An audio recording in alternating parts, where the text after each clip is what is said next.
આજનો લાવો સુમિતાબેન લીધેલો છે. આ પધરેલા રટુ મહારાજ સમઢિયાળા તથા સર્વે સંતો ભક્તો જતી સતી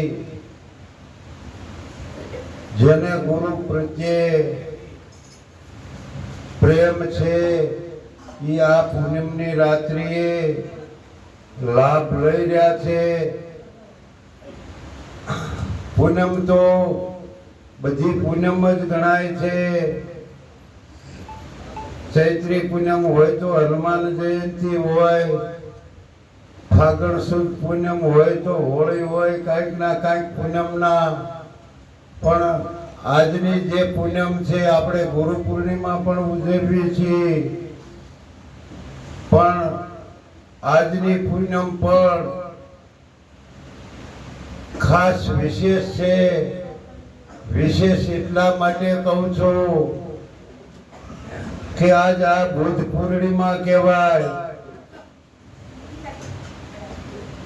ભગવાન બુદ્ધનો જન્મ પૂર્ણિમાના દિવસે થયો તો એમને બુદ્ધત્વ પણ પૂર્ણિમાના દિવસે પ્રાપ્ત થયું હતું. અને આ શરીર નાશવત જે કહેવી છે આ પણ પૂર્ણિમાના દિવસે છૂટ્યું હતું. આવું તો આ મહાપુરુષોને બનતું હોય. બાકી જન્મ અને શરીર આ વધારે ભાગ તો એક તિથિ ઓછી આવતી હોય, પણ આમને તો ત્રણ એક હરખા થયા. બુદ્ધત્વ વિશે આપણે જે વાત કરવાની છે તો બુદ્ધત્વ એટલે ઘણાને કોઈને સમજણમાં આવે ન આવે, પણ આપણાને જે સદગુરુ મહારાજે આત્માની ઓળખાણ કરાવી, આમને બુદ્ધત્વ કીધું છે. જે તત્વ છે એ એમને આ પૂનમની રાજ્ય નક્કી થયું હતું. અને આપણે અહીં બેઠેલા હરેક ને ગુરુ મહારાજે નક્કી કરાવ્યું છે. પણ આ માણસ તો એવા મહાન માણસ હતા. ઇતિહાસમાં નથી જવું, લાંબો ઇતિહાસ છે આમનો. એમના પિતાનું નામ સુયોધન અને એકના એક હતા.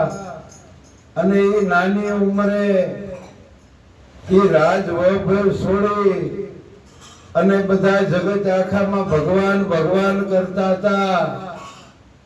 હનુમાને આમને નક્કી કરવા માટે બધું ત્યાગી દીધું હતું.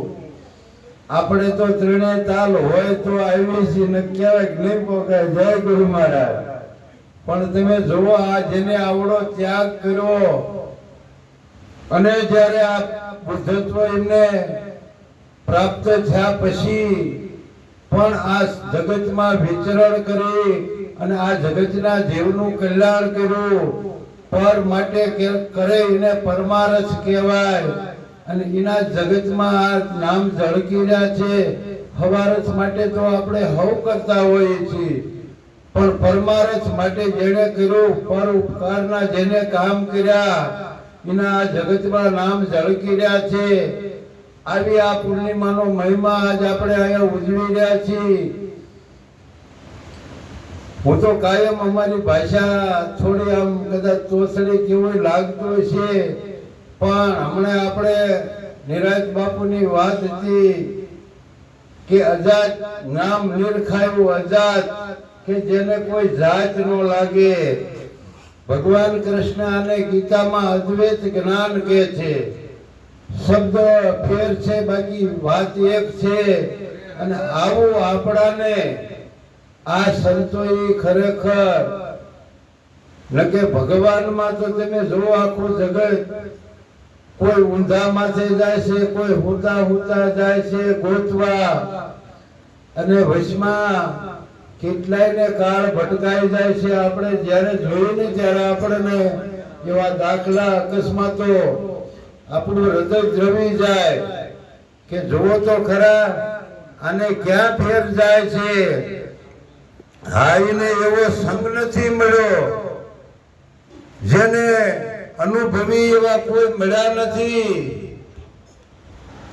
અનુભવી વિનાના અટવાણા કડવો શબ્દ છે, પણ આવ્યો છે તે બોલી નાખો, જેને પૂજવા પડ્યા પાણા. અનુભવ વિના અટકાણા. આપણાને અનાયાસે આવા અનુભવી પુરુષોનો સંગ થયો, અને એ સંગના હિસાબે બધાય વ્યસ્ત થાય છે. પણ માલધારી તો દૂધ વેચે તો થોડું જાજુ 5-10 લીટરમાં લીટર પાણી હોય તો એ દૂધના ભાવમાં વેચાઈ જાય. એમ આપણે આ સંગમાં રહેશું તો પણ આપણું જીવન સફળ થઈ જાય. 84 ને આ તો મટાડી દીધું, કઈ છે પણ નહીં. પણ મને તો એમ થાય કે જીવન જીવવાની મજા પછી આવે છે. 54 વર્ષે ઉપદેશ મળ્યો તો એ પહેલાના તો એમ લાગે પાણીમાં ગયા, હવે કાંઈ પણ હાલવી જાવી આવી બધું વિચારથી એવા વ્યક્તિના સંગ મળે, એવું જ્ઞાન મળે, આ પછી નવા જીવનનું નિર્માણ થાય છે. આવું મને ખુદને નક્કી થયું છે. એટલે આ દેહનો અવતાર તો માતાની કુખે થાય છે, પણ એ તો બુંદનો છે. પણ જે આ નાદ છે એ નક્કી કરાવવા વાળા આ સંતોની સાનિધ્ય મળ્યું એટલે ગંગા સતી જેવા કે સંગત કરો તોય પાનબાઈ એવાની કરજો, તોય કે ભવ પાર ઉતરી જશો.